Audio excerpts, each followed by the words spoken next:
Hello, and thank you so much for joining me for the Smackdown post show for Halloween 2025.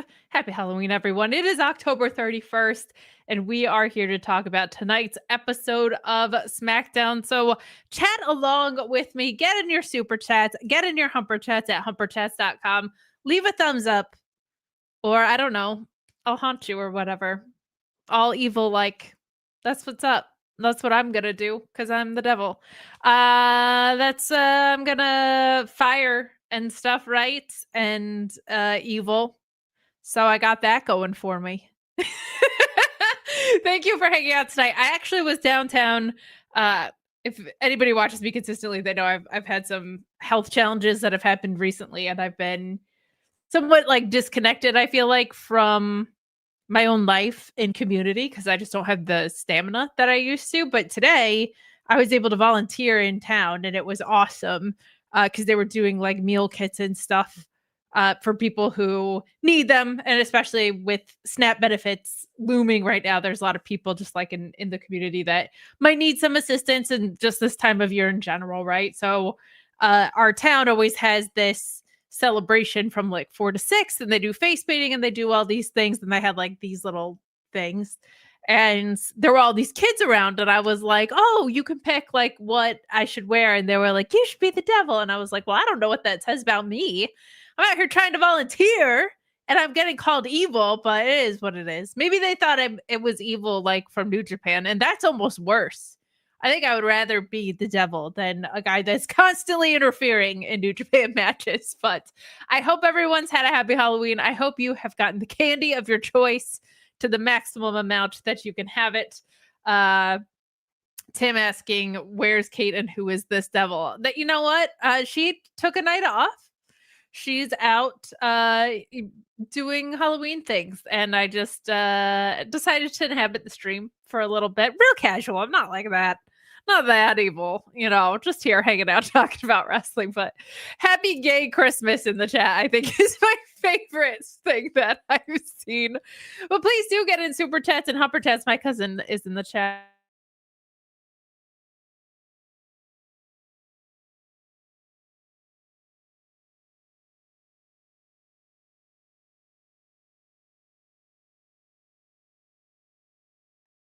Lots happening on FightfulSelect.com. Plenty of scoops coming your way, but let's dig in to this episode of SmackDown. If my internet is being weird, it's haunted today. There's a big windstorm outside, but I think we should be good. Greg Cherry getting us started saying it's Spookate season. Happy Halloween, and you rock for doing good in your community. You're the absolute best. Well, thank you. It's something that I try not to talk about very much. I try to volunteer more than I talk about it. Like sometimes my family doesn't even know when I do these things because it's not for that purpose. But I am a big advocate of volunteering in your community because of so many reasons, right? Like obviously putting good back into the community. It really makes you present and full of gratitude in a way that I don't think there's anything else in the world does to keep you kind of connected there. But Ricardo saying, I'm handing out candy. Hello, Miss Kate. Hello, Ricardo. I hope you get lots of fun trick-or-treaters at your doorstep today. We're going to dig into this episode of SmackDown, which is all right. It feels like a Halloween effort that they put forward. There was one incredible match, but they got to get the pacing of these shows back on track. That's what I've noticed. Like they're losing the live crowds with it a little bit. It's just very stilted. Like it doesn't really flow very well.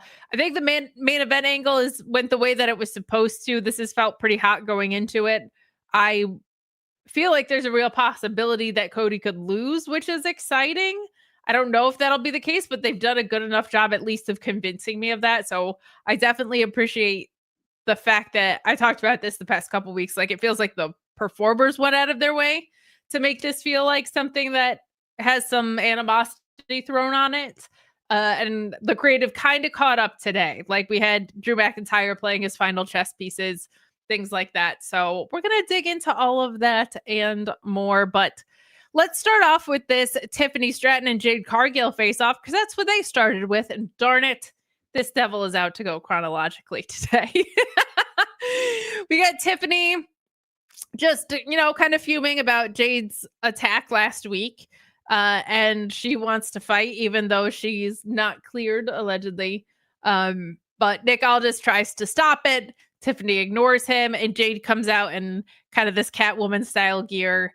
She says that she wasn't interested in fighting now, but she promised to end Taffy time tomorrow. And she said that fighting right now doesn't serve her interests, which I thought was a nice line. She immediately looks more comfortable as a heel. Like, immediately looks more comfortable as a heel. One thing that I appreciate about Jade's delivery is that sometimes WWE presents heels in a hysterical way. And I don't mean like, haha. I mean, everything is like cartoonishly over the top or whatever. Like, I love a heel that is like cool, calm, and collected. I think that is the best way to make a heel feel relatable. Like, if someone's going to be dastardly like that, them just speaking like a human being, I think Samoa Joe's maybe the best in the game at that. I think goes a long way. Goes a long way. So I appreciated that. I am glad that they made the move to turn Jade, even though it feels late, but way better late than never, because I feel like she immediately feels more comfortable. We'll see what happens with this at Saturday night's main event. We're going to give you the odds rundown later. But last I knew, Jade was, I think, favored to win this. So we will see. They've certainly got back to the well enough that she should. Like, to do this again and to do the Drew McIntyre thing again, it kind of feels like at least one of those two needs to be walking out champ, right? At least one of those two needs to be walking out champ. My cousin calling me the goat. Well, I got horns today. So close. But also, we need a Burn Notice review soon. Listen, enough out of you, okay? I'm not reviewing Burn. I might review Burn Notice. That's an Alex call. So we do occasionally, when I have lung capacity, Alex and I will do reviews of shows or movies that wrestlers were in. And there is an episode of Burn Notice featuring The Big Show. And my cousin is like a Burn Notice stan. I am not. I feel like it's the most medium show to ever exist. But the bigger reason that it would take longer to get to is sometimes just like one episode of an episodic show that has a small wrestling cameo is not the best review, because even though Alex and I will talk for 2 hours about anything, like, there's just not always like enough meat on the bone in that. There is an exception, and that was when Hulk Hogan cured racism and gang violence on Walker, Texas Ranger, that we managed to get a good review out of. So if you're not subscribing to Fightful Select for the scoops, subscribe for stuff like that. Taylor Cannon says, hello, wonderful Kate. You're a great human. Thank you, Taylor. I do my best. I think everybody, not everyone, but a lot of us are doing the best we can. A lot of us are doing the best we can out here. So I feel like more volunteerism in times like we're in now, as much as that sounds like a cheesy like PSA commercial type thing, like, it's so nice just to talk to someone like in a neighborly fashion or like a service-esque fashion, because things can feel really overwhelming right now just in life and watching the news and trying to exist. So like, that human to human connectivity, there's just nothing like it. So in addition to doing well for other people, it just is good for the heart. So I'm a big proponent of that. But Big Jim saying, from one long COVID sufferer to another, love our OTK. Well, thank you. I don't think I knew that you had long COVID. My sister has it much, much more severely than I do. In the more literal sense of long COVID, I'm just dealing with some of the leftover remnants of what it's done to my lungs. My sister still has like the extremely high antibodies. I know people with neurological symptoms from it. Like, it's kind of an underserved discussion in a way, but I wish you the most healing possible. And Tim,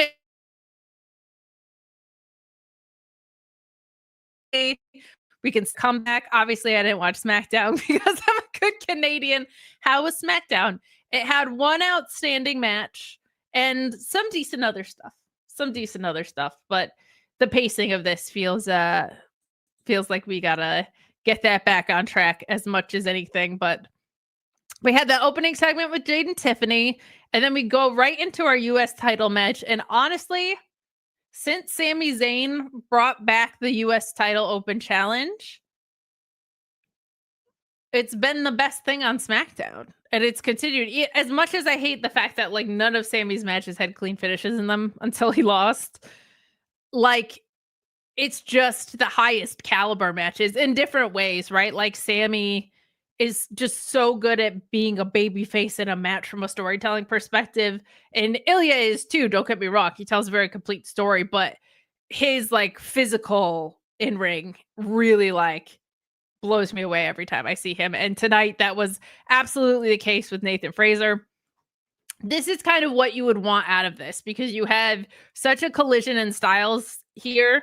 Because Ilja, for not the world's biggest dude, has this insane power game and just insane explosive offense, right? Like, it's not just that he's strong with his suplexes, it's the way he executes them.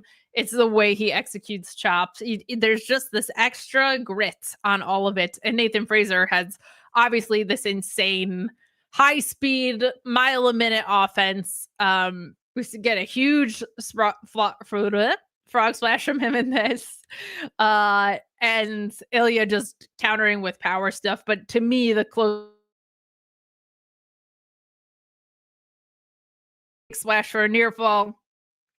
Ilja coming back with this powerbomb H-bomb thing to retain after this was about 20 minutes long. And then post-match, Ciampa jumps Fraser. And we have this, backstage, everything falls apart situation with DIY. And Ilja brawling until Tama Tonga shows up. So hint, hint, nudge, nudge. We see where we're starting to go with things here, right? Tama Tonga showed up to hand Ilja his belt back. So certainly feels like we are headed towards some more Bloodline 2.0 MFT business around that US title. But this has been so refreshing. And it's such a shot in the arm to have someone like Ilja back because I think he can just work with pretty much anyone. And him and Nathan Fraser just like, I always say it, like they speak different languages, but they know how to speak each other's. Like Ilja has such a different style from Fraser. Fraser is such a different style from Ilja, but they both know how to showcase each other so well in this. This one is just worth going back and watching, honestly. Like it's such an excellent match. I absolutely loved it. Easily match of the night. The US title open challenge continuing to be just like the best thing on the show. It's fantastic. I loved it.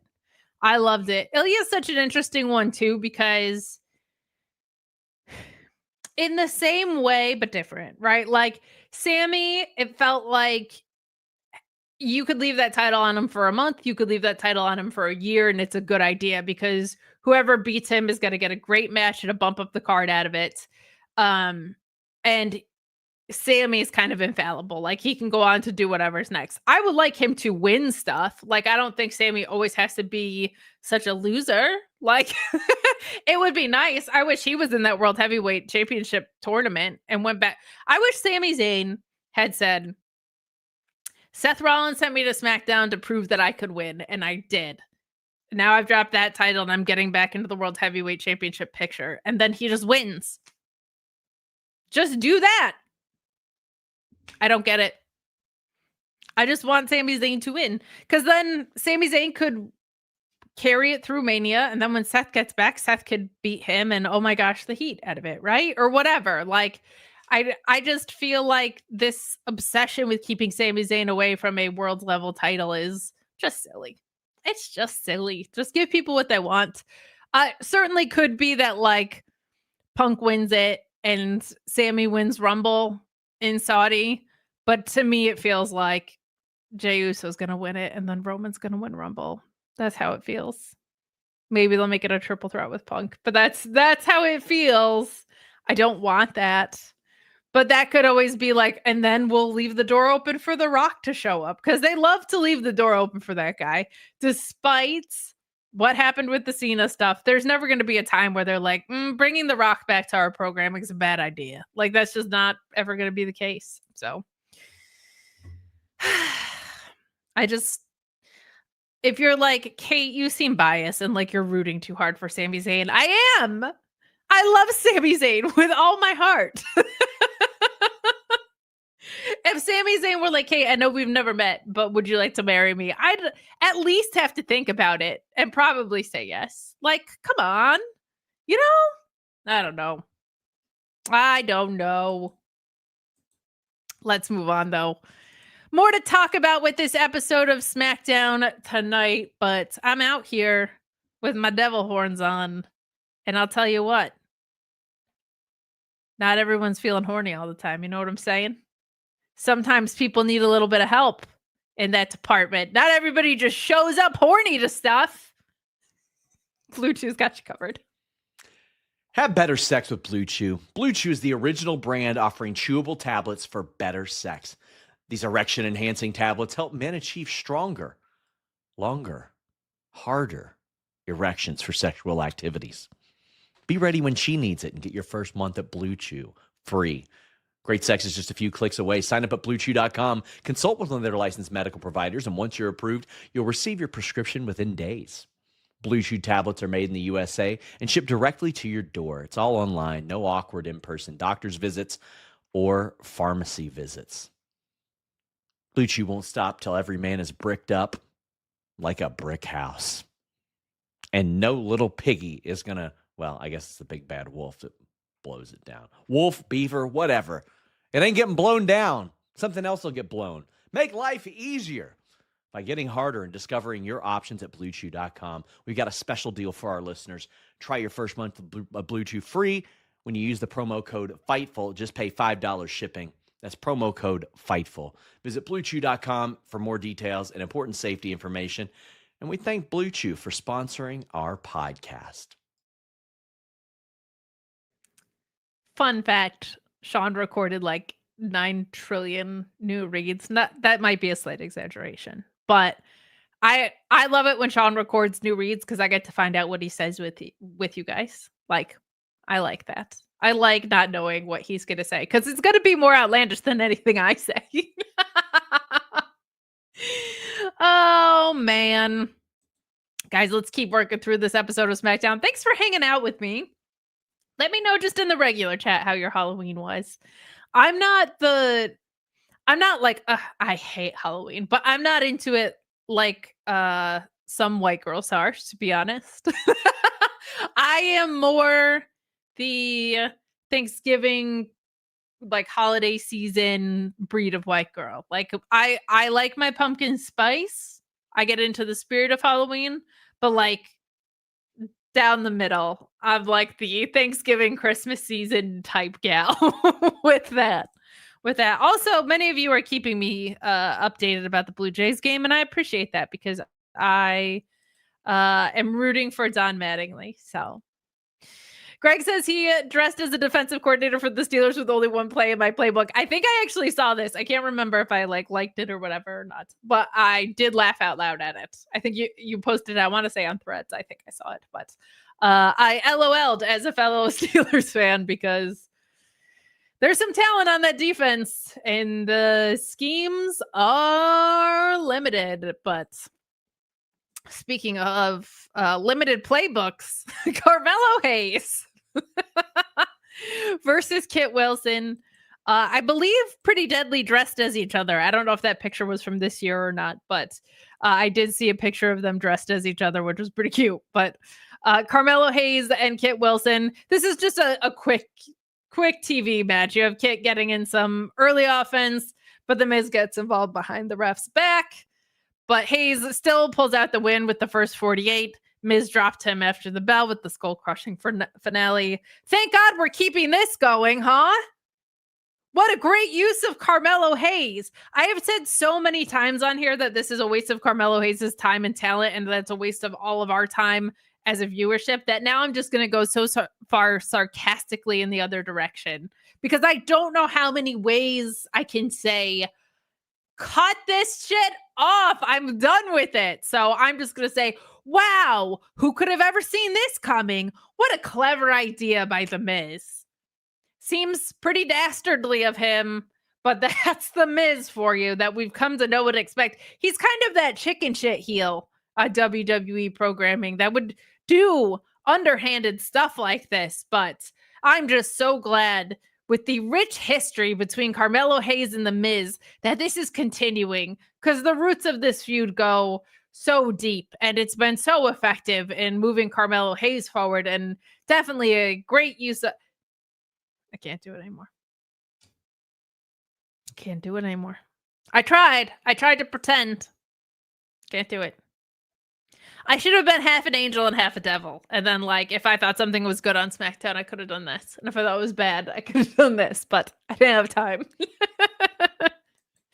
Anthony Velasquez saying, "Happy Halloween, SmackDown was boring." Yeah, it wasn't great. I mean, it's also the Halloween episode, and it's literally Halloween. So I think they probably know, like, a lot of their audience wasn't going to be super into it. But it's like, we still got that incredible... And it's a go home to Saturday night's main event, right? So it had a lot working against it in a sense. Carmelo Hayes and Kit was something I actually would have liked to have seen gone longer, because, like, Pretty Deadly are both really good. Kit Wilson's really good, and I think the world of Carmelo. So, like, of all the things on the show, when I talk about how weird the pacing was with some of this stuff, like, this was a match that could have afforded to go longer. I know that US title match, though, went like 20 minutes, and I loved every minute of it. Like, there's some matches where I'm like, that was a great 20-minute match, but, like, it could have been 14 and we wouldn't have really lost anything. Not that one. Nope. I can't keep that 20 minutes, but this could have used some more love, especially because we know what's coming with Carmelo and Miz, right?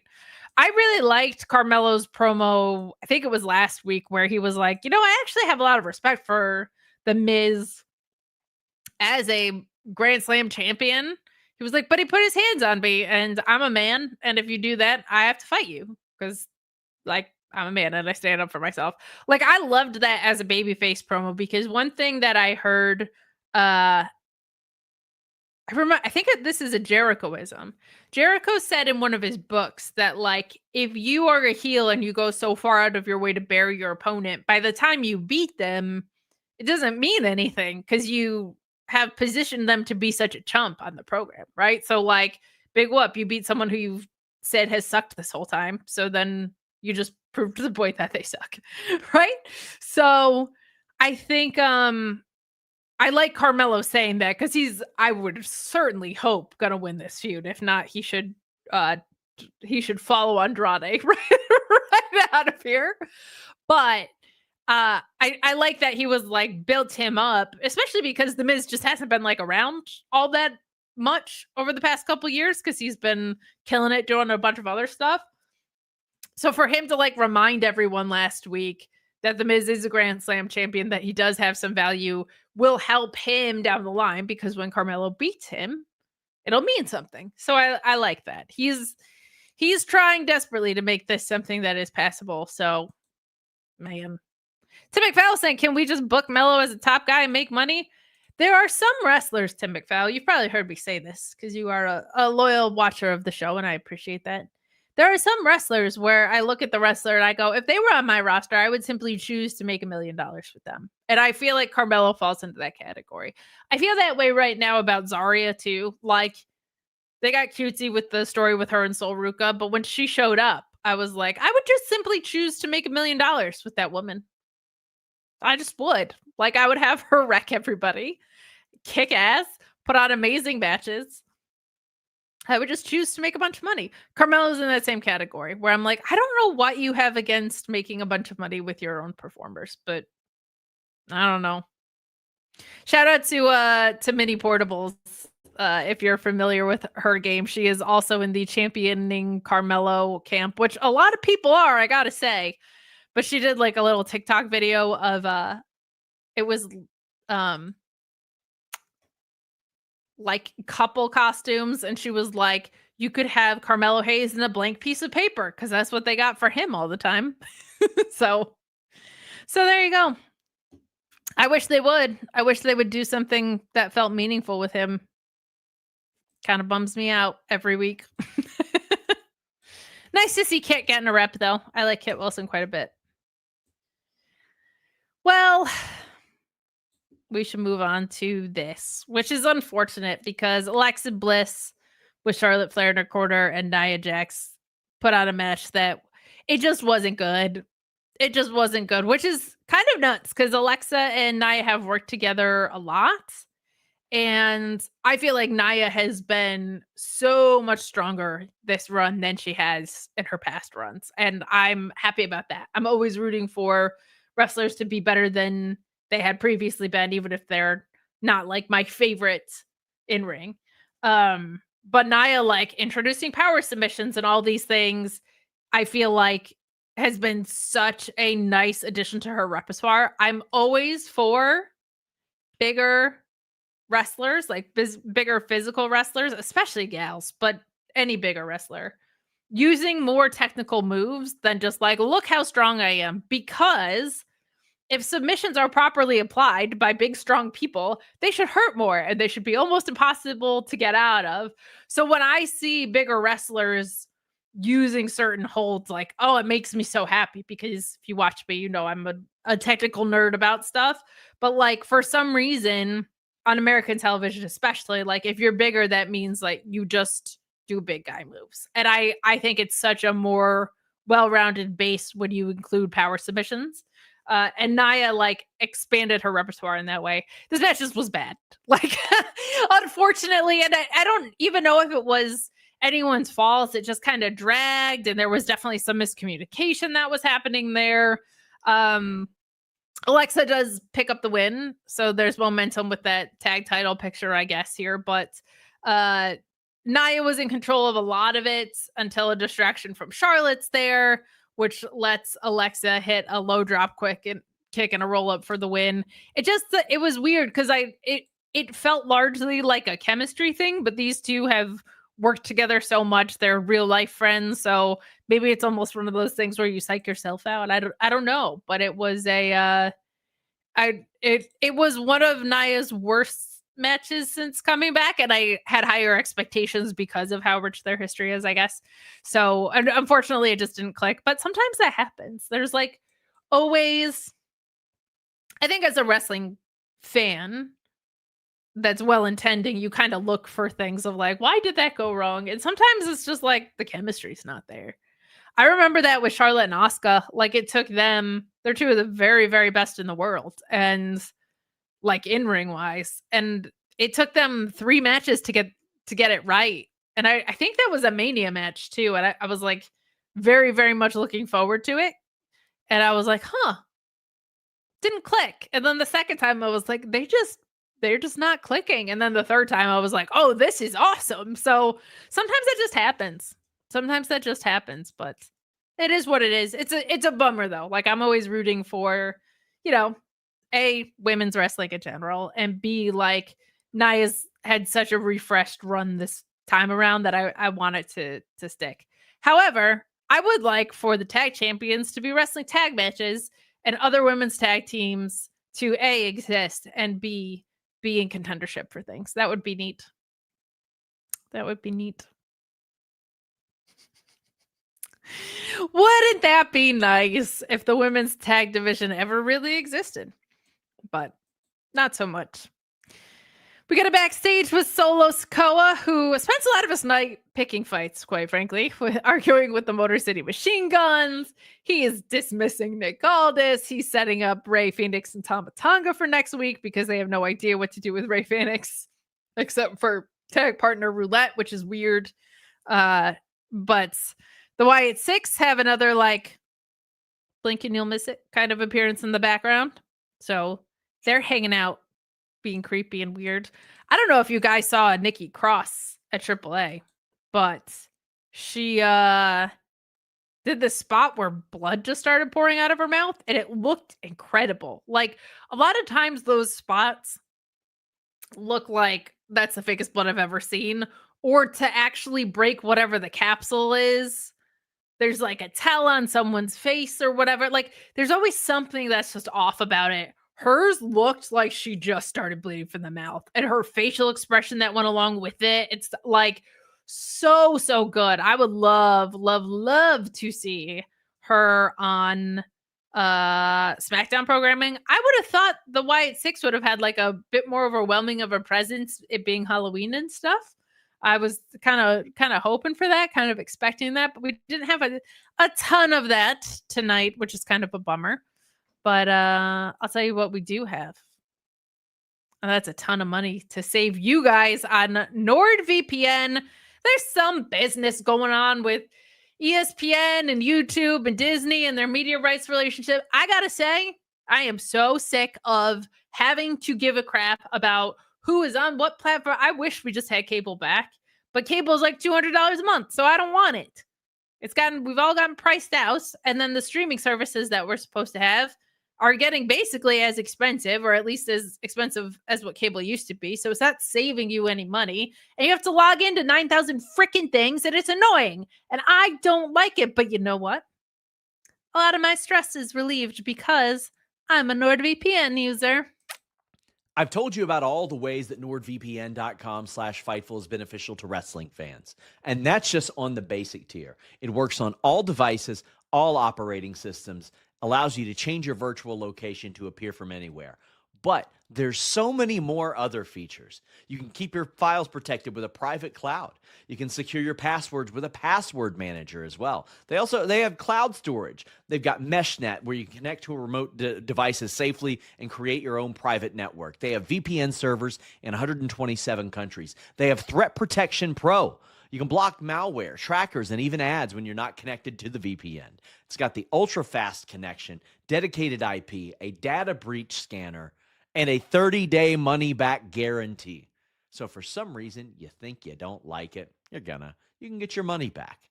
NordVPN.com/Fightful. Head over there, check out all of their incredible features and testimonials at NordVPN.com/Fightful.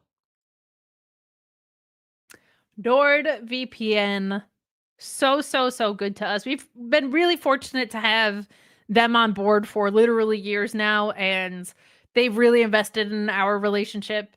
And I think this year more than any other, we've heard about people strapping up with VPNs, because I'll tell you what, Saturday night's main event, I'm watching on Netflix from Canada. Like it's easy with NordVPN.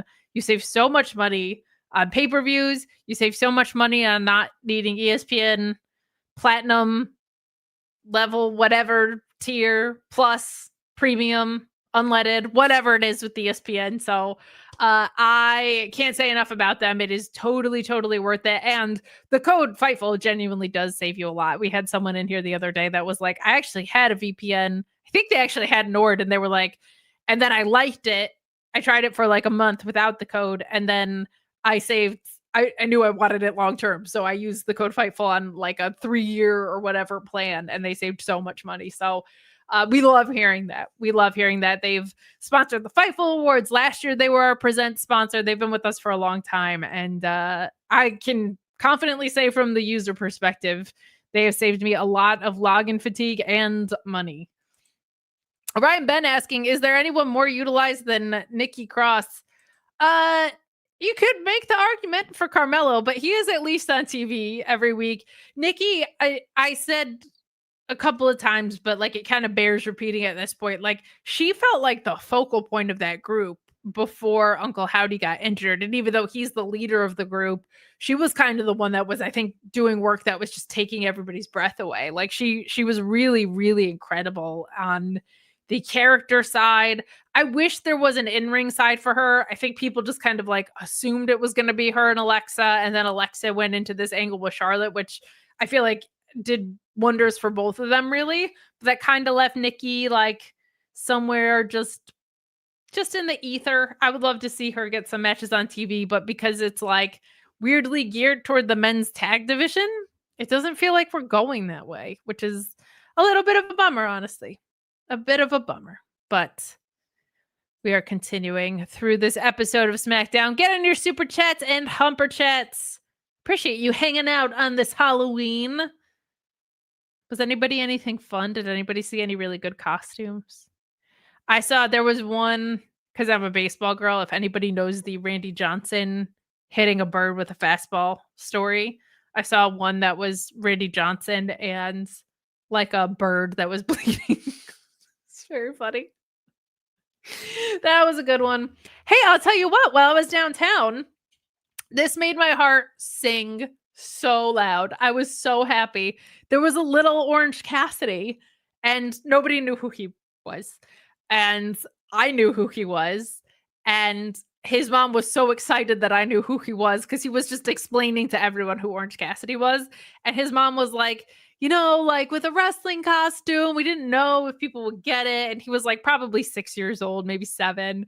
And I guess he was just like, Mom, I'll just tell people. And he really was. Like, he was so excited I knew who Orange Cassidy was. He was like, to me, and I was doing it back to him. He was so cute.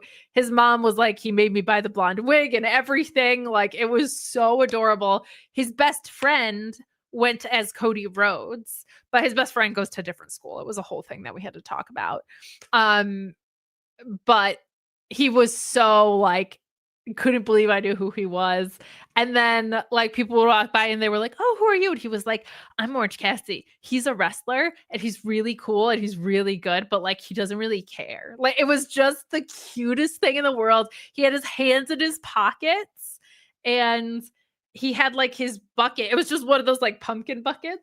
He had his hand like woven through and he wouldn't take his hands out of his pockets for people. He just like with his hip was like pointing it toward people and then would explain that Orange Cassidy walks around with his hands in his pockets. It was so cute. And his best friend, who was Cody Rhodes, I guess, was doing a lot of like, whoas that not everybody understood at school and stuff. It was so cute. It was like, yeah, we were in line and he did the whoa and nobody like knew and the teachers were confused. He was telling me all about it. It was so freaking cute. So love a good wrestling Halloween costume. Little Orange Cassidy was my favorite. He told me everything too. He was like, I also like Mark Briscoe and I don't like MJF. I think he's mean to everyone. Like so hardcore, was so into it. It was so cute. So, I just hope his mom doesn't let them stay up till midnight on a pay-per-view because mothers need to stop this. But that was adorable. Oh, I mean that in the most lighthearted meme way possible, but get in those super chats and humper chats as we kind of, we're really rocking through this episode. That one match taking up 20 minutes. It took up a good chunk of our show, but we have the closing segment for Cody and Drew to talk about. But before that, we got our main event match with Tama Tonga and JC Mateo versus the Motor City Machine Guns, which was solid. They lost the crowds at part, and I don't know kind of why. Like, I thought the match was really solid. It was probably just some pacing stuff. Like, you started with JC overpowering Alex Shelley here, but then the Guns hit, all their combo offense. Dropkick assisted flatliner into the stereo planches to the floor. That kind of woke the crowd up a little bit. You had the Tongas slowing things down with some suplexes. So I think the pacing threw them off a little bit, but then you'd have like Sabin with the tornado DDT and that would get people back. So it just was a little bit stilted. It was solid, but Solo comes out to distract the referee. Surprise, surprise. And Tongaloa shoves Alex Shelley off the top rope, letting Tama land the cutthroat for the win. Pretty formulaic bloodline stuff, but well executed. It was just perfectly cromulent, as they say. As they say on The Simpsons, which is one of the very few Simpsons things that I know, to be honest. One of the few Simpsons things that I know. I know cromulent. I know, what else do I know? I know the goggles. They don't do anything. I know a few. I now know about floor pie because of Alex. So, so there you go. You know what else I know? Where to spend your money if you want to spend it on wrestling. And that's MyBookie AG. They got some odds up for you for Saturday night's main event. They've got Jade Cargill favorited at a -400, and they've got Cody Rhodes at a -600, which I don't know anything. But with this go home segment, I wouldn't be like totally surprised. Wouldn't be totally surprised if Drew won.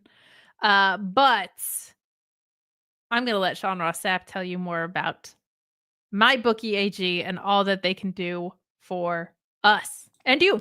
At MyBookie AG, they say that you can bet on anything, anytime, anywhere. And they mean it. NBA, NHL, NFL, Major League Baseball, UFC, pro wrestling. But that's not it. Motorsports, golf, tennis, darts, cycling, cricket, handball, floorball, rugby, snooker, volleyball, table tennis, cycling. Yeah, you can bet on it at MyBookie AG.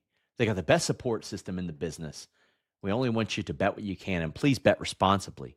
But go take advantage of being able to bet on anything, anytime, anywhere. They got live esports. They got racing. They got everything at MyBookie AG. And right now, get a $50 bonus when you deposit $100 or a $100 bonus when you deposit $200. You can bet with Bitcoin and play their great casino games as well. MyBookie AG. MyBookie AG, you can bet on all the things. You can bet on the World Series right now, man. Right? Stinking. Yeah, well, you probably can't bet on this current game right this second, but you know what I mean.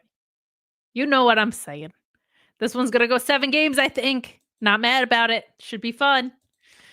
Greg Cherry saying, it's hard to believe I only ever did one wrestling costume as a kid. I need to see if I can find me as Purple Glove Undertaker from back in the day. I love it. So many people like, it's like Kane and Undertaker were such popular Halloween costumes. And then, of course, like Hulk Hogan and Macho Man. But like those throwback ones are always so fun. I'm trying to think if there's any others that I've seen. That little kid, Orange Cassidy, like stole my heart, though. He was so cute. He was just so excited to be like, I'm Orange Cassidy, and I'm going to tell everybody within a 5-mile radius about who Orange Cassidy was. It was so much fun. Let's talk about this go home angle real quick. Last call for super chats and humper chats, and then we will get out of here on your Halloween night. Alex was handing out candy, so nothing on Fightful Select. I don't know if he's doing a Saturday night's main event show. I'm not. Sean is going to be doing so on the main channel. We'll also have Grapsity for you this weekend. No Collision post show. Sean is going to roll that in with Saturday night's main event. I know it's been kind of a weird schedule over there for Collision, but we're just trying to consolidate where we can. It helps the algorithm quite a bit when we don't have shows running head to head or a ton of stuff on the same days on our channel. So Sean will take care of that. I'm sure it will end before Collision does. But we will see. We will see. But this closing angle with Drew and Cody is exactly what you would kind of expect. But it was well executed, and I don't hate it. I am in it. At least they've done a good job of making me at least think that there's a possibility that Drew wins. And like the meme from The Office, I am ready to get hurt again. So when that doesn't happen, I will be sad. But they've done a good enough job planting seeds of doubt. And tonight was another seed of doubt that they planted, because backstage earlier, Nick Aldis is like, no surprises, Drew, right? It's going to be a smooth contract signing like all contract signings are. You're just going to review the legalese and you're going to sign it, and you're going to hand me my little at a glance looking portfolio thing back, and then Cody's going to sign it, and then we're all going to shake hands and we're going to play Jenga, because that's how contract signings go. And Drew was like, yes, absolutely. Why would there be cause for concern? Me? When would I be someone? Me? Drew McIntyre? Wreaking havoc? Never. Upset. Drew McIntyre reads it and he says, this contract isn't fair. And Nick Aldis is like, Drew, I specifically said, okay, we weren't going to do this. This is the standard WWE contract legalese. And he says, well, how fair is this standard contract? When disqualification happens, Cody just automatically keeps it? I don't know about that. He starts kind of going through all of the champion exceptions that are made. Cody in a bright orange suit, which I appreciate. Him being like, look, I'm going to be fitted in my suit, but I will care about the intent of the holiday. Is there, and he says, I don't really care what the stipulations are. I just want to get my hands on this guy, and I want this to end, and I want to beat the heck out of him. And so Cody agrees to Drew's tricks, and Nick Aldis says, I'm not really a fan of that, but you're the champion. If that's what you want to do, that's fine. Here's my big issue with the segment, because we get some good chit chat back and forth after this, which I'll recap. The contract that they signed was the original contract. They didn't write in exceptions. Not that I saw. I was fixing my face a little bit from the windblown rain that I had this done downtown. But like, shouldn't a lawyer have to go write legalese for these new exceptions into the contract? I think Cody's an honorable enough guy that you could probably trust it. But the contract that they signed was just the original contract. It didn't have any of these new exceptions read up. So they had a verbal agreement, but they signed a contract that was not in accordance with that verbal agreement. So that makes no sense. But that's what Alex is like. Would I have hated it tonight? Yeah. That's what you would have been so annoyed about. Because they signed a contract that was different than the stipulations they agreed to. But we get some good jabs back and forth with this. I like this chat because I actually had the opposite reaction. I liked the closing line on this. You know what, though? You're not wrong. The closing segment felt a bit cheesy. It was a bit cheesy, and I also liked it. So I concede to your point, but I still kind of liked it. But Cody says, or Drew, I guess, kind of says here, you're ungrateful. I laid the blueprint for how to do this, how to leave the company, rebuild yourself, find yourself, work hard, work your way back to the company, and be a top guy here. I'm the guy that did that first. And I liked that because I like things that speak to what could be interpreted as the truth. And I like that Cody says, yeah, you did do that, but you got fired. I got released by my own accord, and I chose to go and do all of those things. And I'm the champion, and you're not the champion. So there's that. But I love him pointing out, like, yeah, you did all those things by force because you got released. Like, I chose to go out and do that because Cody was released, but it was a requested release. So I appreciated that distinction, and I'm really glad that Cody made it, because that's an important thing that, like, there's so many times we hear, like, you gotta, Cora Jade, she's got to do the Drew McIntyre thing. She's got to find herself and work her way back. That happens for like 1% of wrestlers. Like, people talk about that like it's a complete choice. And it's something that Jeremy has said, and I also like to reiterate when I can, like, you can't just Drew McIntyre. Like, if you could, everyone would do it. Everybody who got released would do it, right? So I like that Cody was like, yeah, but you had no other choice. So that was some good stuff. And then I like that Drew takes his shots at the family like it's Halloween and you're not hanging out with your little kids, are you? You're here for this contract signing. Was some good, let me get under the baby face's skin stuff. And then Cody says at the end here, which was cheesy, but I also liked, he said, nice guys used to finish last until me. And I like that, because that's who Cody at least thinks he is. I think there have been times, the Kevin Owens feud, where that was not the case. But I like that Cody thinks that about himself. So he should say things like that. And the crowd certainly chooses to ignore some nuances in what they are given with him as the face. So I like it. I feel like the past 2 weeks were hotter, but this was a contract signing and a go home. And the whole point of it is that Drew had a stipulation thrown on it that he goaded Cody into. That's fine. Like, that's perfectly fine. That's a perfectly fine way to go home on this. I hope Drew wins. If he doesn't, I don't know what you do with Drew McIntyre. Like, he's already a heel and he loses constantly.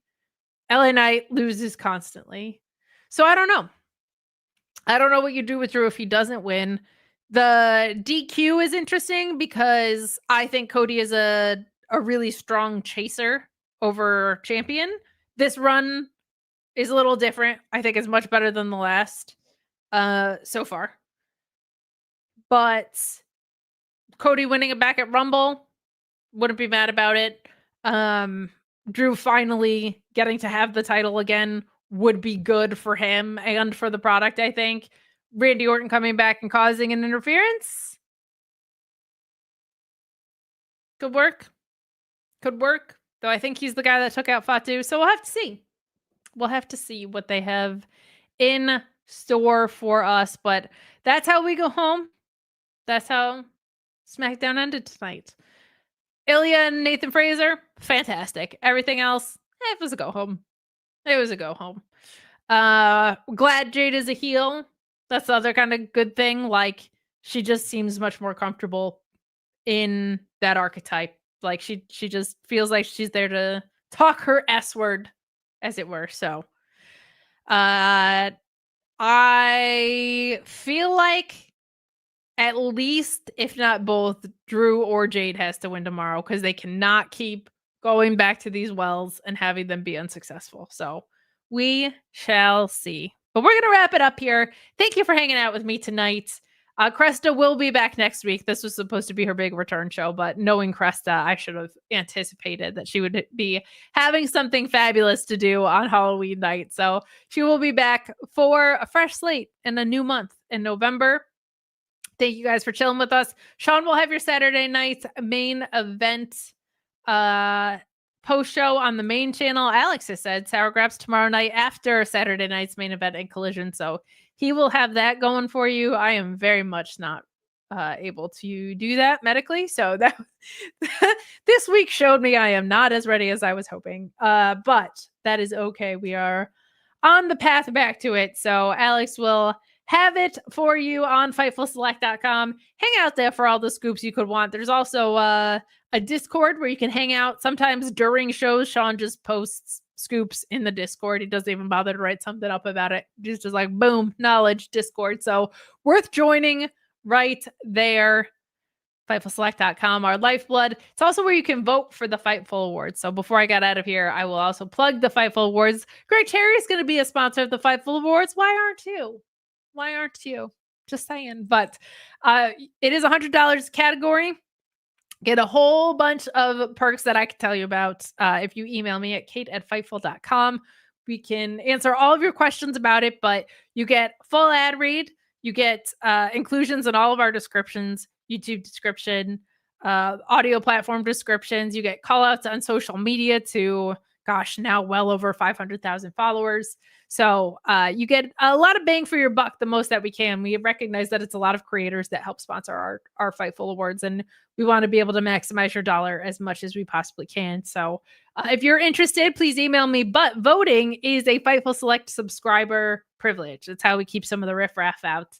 And it's a fun time. We have some of the more standard categories, your wrestler of the years, your match of the years, your angle of the year kind of stuff. But we also have like best gear, announcers, piece of media is something we've done, hater of the year, which quite frankly, nobody should win but me and Alex, but it is what it is. It's an honor just to not be nominated, I guess. But thank you so much for hanging out with me. Happy Halloween. Eat your candy. Hope you had a wonderful time. If scary movies are your thing, good on you. But my Christmas tree is going up tomorrow. So thank you so much for hanging out. We'll see you next week.